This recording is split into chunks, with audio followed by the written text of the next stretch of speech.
Week one. Go. Welcome back. Started off fierce. Thank you. I feel like we haven't seen y'all in a long time. Yeah, I know. We didn't play last time. We didn't play last No, we didn't. Yeah. The only time I played was Excellent. That's right. Yeah.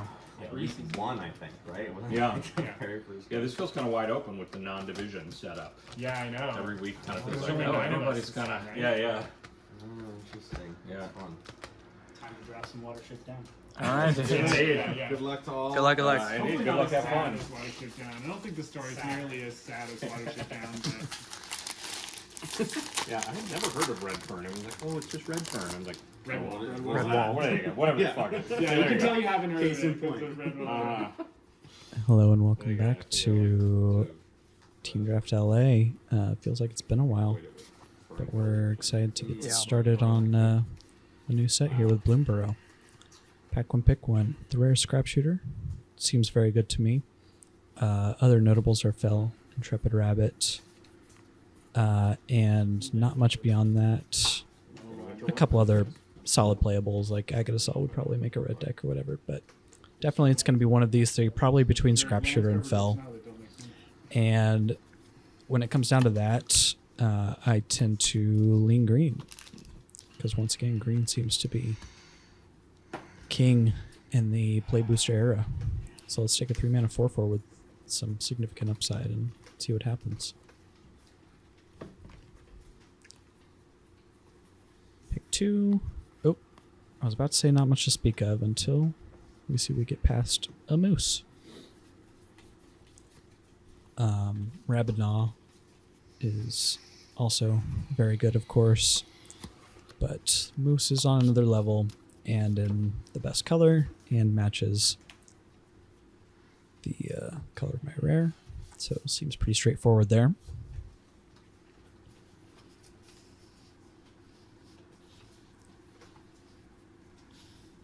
Yeah, I think in any sort of close pick scenario, especially early in the packs, if there's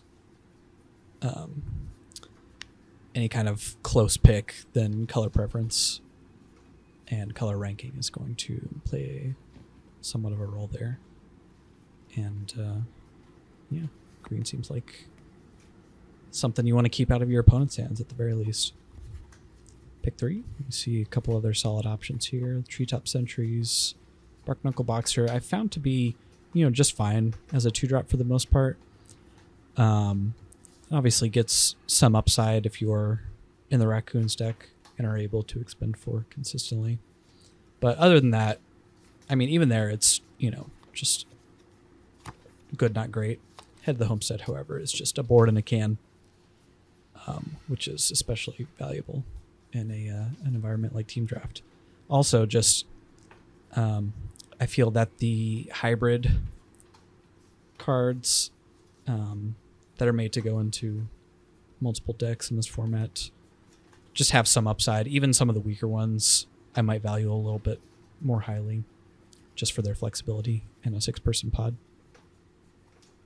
Here we see a couple more green cards. The Daggerfang Duo I found has been a pretty nice piece to the Golgari self-mill strategy. We see the 3-Tree Scribe. I do like frogs quite a lot. We also see the Sticky Tongue Sentinel here. There's a couple other solid cards in the pack. Cinder and Cutthroat's just fine. Runerice Cleric is just fine. Obviously, I'm having taken only green cards so far.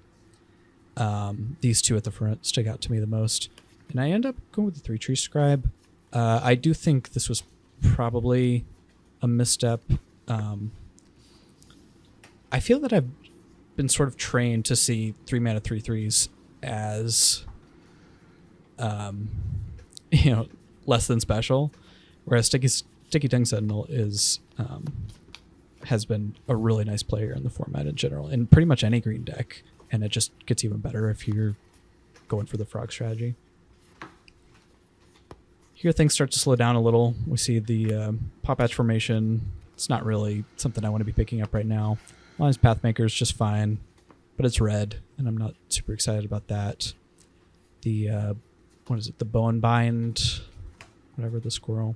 We see the Plume Creed Mentor here, which is obviously a signal of sorts. Just means that people at this pod know what they're doing and know not to draft Azorius in the set. Bonebind Orator. I'm not taking a green card out of this pack, and that seems like maybe something of a personal preference trying to get into the Golgari lifestyle. Final fresh pack, and things are really slowing down here. See the Belling Crier. Obviously, I picked, a solid frog a couple picks ago. Druid of the Spade has been just fine in a rabbit stack, which, Head of the Homestead is a rabbit, but it's also just a good green card. So it's not really pulling me in that direction specifically. So I think, maybe just something of a personal preference here, leaning towards the frogs. Oh, for the common good is the rare in there. But once again, this pot seems to know what's up and knows that card has not been doing anything in the format so far. I have to go with the Crier here just to try and see if the frogs are open. Here, once again, don't feel the need to take a High Strider stocking the pantry. Those aren't the sort of premium green playables that I'm looking for. And it seems like frogs might be the most open thing so far. So green, blue. Seapod Squire doesn't look like a frog card on first glance, but, it's 4 and a blue technically. And it's also a 3/3 flyer, which will usually just have to be dealt with at some point in a team draft. Pick 8, I think I'm just taking the only quote-unquote green card out of this pack with the Bruiser. With not much else to speak of there. Yeah, I think my strategy at this point in the format's lifespan has been to stay flexible for the first pack to pack and a half and just take good cards and then wait for the actual signals to start flowing, so that I know which specific archetype within that, if I've narrowed it down to a color or two, that still doesn't tell me a lot. I still kind of need to know exactly what the deck is doing because it's so important to have an engine here. And I think the Skyscraper 2 has been just fine in the Frogs deck. Again, 3/3 flyers can just be game-ending threats on their own, and rebuying an ETB on top of that can be quite significant. Obviously, it's still not like a super high pickup or anything. Okay, winding down here, and we do still see the Daggerfang duo, so this is kind of what I was talking about. I'm trying to just kind of stay as flexible as possible. I'm certainly leaning towards frogs at the moment. I'm like cemented in green. That's my foundation. From there, I'm leaning towards frogs, but I'm still open to Golgari. That's kind of where we're at. Once again, the Blue Creed Mentor is still probably weaker than Alania's Pathmaker here overall, which is not saying much, Pathmaker's just fine. It's almost always a 2-for-1, which leads me to take it here. And I guess I do just go ahead and take the green rare here, just more of as a signal than anything. Just try to keep my opponent to my left out of green as much as possible. And last couple picks coming in here. We get the free stocking the pantry and a land. So yeah, as I was saying, we are pretty much 100% to play green at this point, but still trying to figure out our strategy beyond that. And I do think that is a second half of the draft sort of problem, where things, especially in Pack 3, things just kind of seem to get to the player that wants them the most because they are so specific to the strategies that they're built for. Pack 2 here, we opened quite a nice rare with the Osteomancer Adept. And as I was saying, there's a Banishing Light, which I haven't loved. I would probably pick a Saver over a Banishing Light. Pack 1, pick 1. just because of how the prevalence of, just enchantment removal kind of stapled onto a few random cards in the set. But of course, Osteomancer Adept is just pretty nuts if you are doing the Golgari strategy. And here you can see I'm like tucking it into the back here. I was still sort of leaning frogs at this moment. But because I stayed sort of open, I have this Orator and this other black duo that could bail me out if I end up Thank you. in the Golgari strategy by the end of it. See a Carrot Cake here. It's been very good. Another Bonebind Orator, which pull out here. Patchwork Banner and Iridescent Vine Lasher. Gosh, how am I supposed to remember that? I think this was another incorrect pick. I was sort of blinded a little bit by Awesome Black Rare into Awesome Black Rare. Whereas, the Vine Lasher is, it's always going to be a good card in any black deck, but it's certainly not at its best in a Golgari strategy, whereas the Banner is just going to be good in pretty much any deck in this format, so I think I should have just gone ahead and taken that. Here we see, Wandertail Mentor. I'm sort of not in a position to take red. Oh, we also see some solid white here. Hop to it. Pel Calamity. But I pretty much narrowed it down to, Simic or Golgari, and taking a couple of pretty nice black rares in a row has led my mind further down the Golgari route. And, we don't need to branch out. There's pickable green cards in this pack. Oh, I actually do almost take the Uncharted Haven here. I do tend to just... My natural instinct is to favor lands fairly highly, which is just not something... it's just not really conducive headspace in this format. There's not really much reason to take an Uncharted Haven pick 3. So, yeah. I do think it was correct to take the Head of the Homestead here. Glad I see past me doing that. Here we see, the Starseer Mentor. This is kind of what I was saying. Excellent card if you are built to use it correctly, which I am just not at all.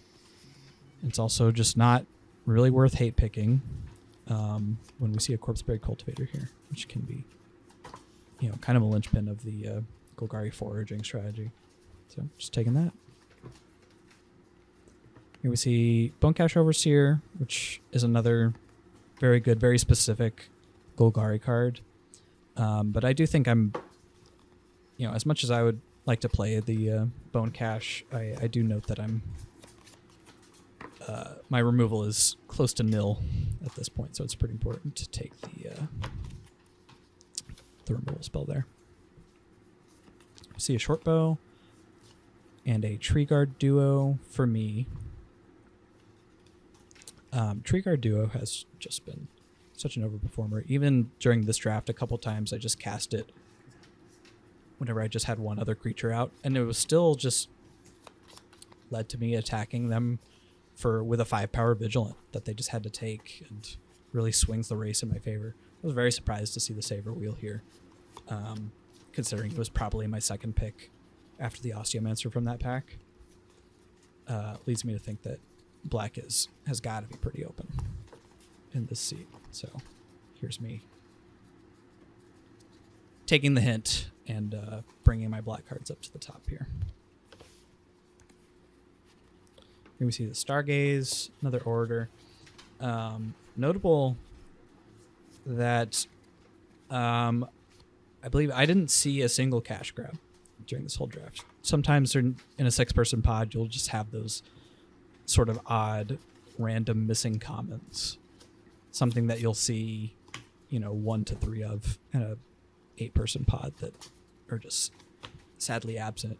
So I do think, having fairly firmly cemented into Golgari here, I will take some sort of self-mill any way I can get it. And so the Stargaze is sort of a backup for the cash grab at this point in the draft.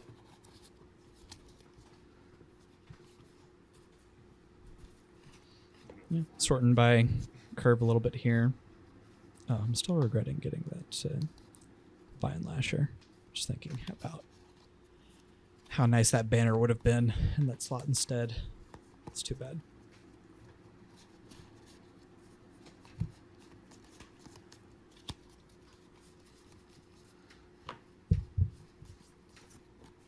Yeah, this is just showing that mentally I'm pretty locked into Golgari at this point. Which is nice because Golgari is probably best set up to splash in this format, simply because of the is it called Abundant Harvest or something? The 3-mana food artifact that is, close to unplayable outside of Golgari. As we wind down here, I don't hate the share pot here, as 2 mana gives me a food, which is a free way to forage, and then later blow up a non-land permanent. It's certainly, one of those cards that's not really ever played on, best of 1 on Arena, for example, but it's just sort of necessary or even good in a team draft.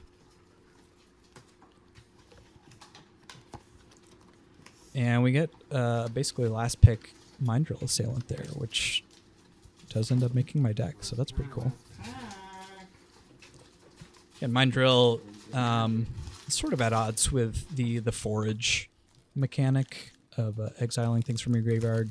It means you don't get to Threshold very regularly, but I've still found that as I open a Tinder Wild Guide here, I've still found that it's fairly important to have some sort of card flow, card selection, mana sync sort of ability that can sit on the board for a couple turns and make sure you don't flood out in this format. There was really no other pick besides Wild Guide there for that pack. There was a Nocturnal whatever, which would have been nice for me, of course, but Wild Guide's pretty insane. Now here, yeah, I'm starting to remember what happened in pack 3 here. Pack 3 was pretty much all rabbits, just the way the packs broke out. There's a playable for me here with the Long Sock Brawl there. Obviously I would have played it if I'd taken it here, but I felt like, there was a good chance that I had shipped enough good rabbit stuff to my left. That meant there was a good chance that my opponent to my left was in rabbits, and I just did not want to have to play against it.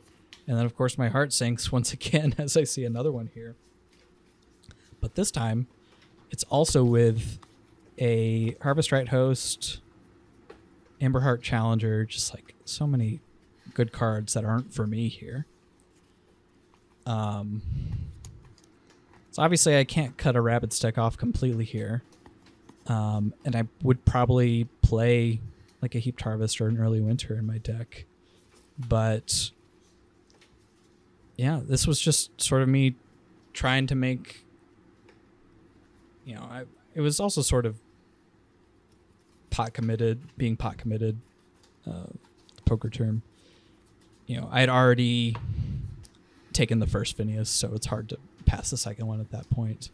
Also, I still think that Heaped Harvest, that clearly I'm in the right lane for that, and there's a solid chance that or Early Winter will come back to me, and I'm just fine to play them both. Whereas if our opponents are in the Rabbits deck and they play Phineas on 2 and to, hop to it, Intrepid Rabbit, something like that, it's just not a game that our team is going to be able to win very often. And so I do think it's enough stronger than the other rabbit card in that pack to where I still can hate pick. And obviously, well, not obviously, you might not have seen the games yet. I was just wrong. I'm certainly not, my record on reading my opponent's decks is pretty weak in this format, and the player to my left was not in rabbits at all. And so I probably should have just shipped it along. But that's something I'm sort of learning about this format, is that you can put an opponent into a color and not necessarily an archetype, you know? So yeah. Certainly lessons being learned here. Sorry, I've missed the last couple picks here, but Glide Dive Duo, it's another 5-drop, but I've also found that it's not the worst. You know, having several 5-drops in this format feels better than it usually does, I think. And Glide Dive Duo is a pretty good one. A little bit of a life buffer for my slow deck that doesn't really go wide or beat down.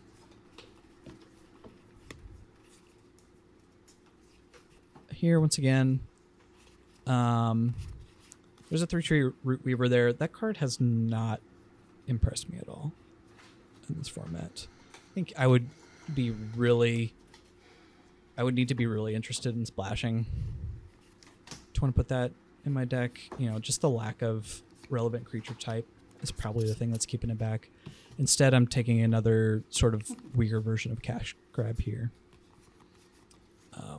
With the Dire Sight. And then we do see the Curious Forger wheels, so that's something. Certainly a premium wheel pickup for my deck. And, you know, another share pot over basically nothing. Yeah, pretty weak pack overall. You know, with the absence of cash grabs and, you know, a good amount of self-mill, I'm just kind of taking it where I can here. Barkform Harvester, once I'm, you know, I've got the Stargaze and such, it's not hugely likely that I'm going to be milling out, and certainly not likely that I'm going to be recurring my deck. You know, I'm going to be wanting to forge them into exile, but I still take it as like a possible sideboard card here. And here, you know, there's Drunkblade Bruiser, which could technically go in my deck, but I'm not really looking to play the first copy that I already have if I can help it. The Night Whirl Hermit has been a little more impressive. Again, I think I've just been trained to look at that type of card as something that's not really playable, but it certainly can get pretty scary. The boards can certainly get a bit gummed up in this format, and one of the two main Flyers decks is significantly underpowered by being half non-Flyers, and so the Night Whirl Hermit just kind of fills that gap to a certain extent. So, you know, I sort of quote-unquote hate pick a couple of them here, but I still think Pathmaker is you know, just as an inherent 2-for-1 most of the time, it's still a better hate pick there. So yeah, pack 3, unfortunately, just like did not really go my way. I got the Wild Guide pick 1, which is amazing, obviously, and then there's like Polywop, Glide Dive Duo. Yeah, but like my first, you know, these were. this is what we ended up with. You know, a solid, not amazing Golgari Forge deck. This is Rob's Gruul Raccoons. He got a Hugs there and some Rabadnaws. Love it. Love to see that. This is Alex's Bats deck, heavy on the removal. Thanks so much for watching. Let me know what you think. Is on another level still, I think. So Yeah. I gave it a miss.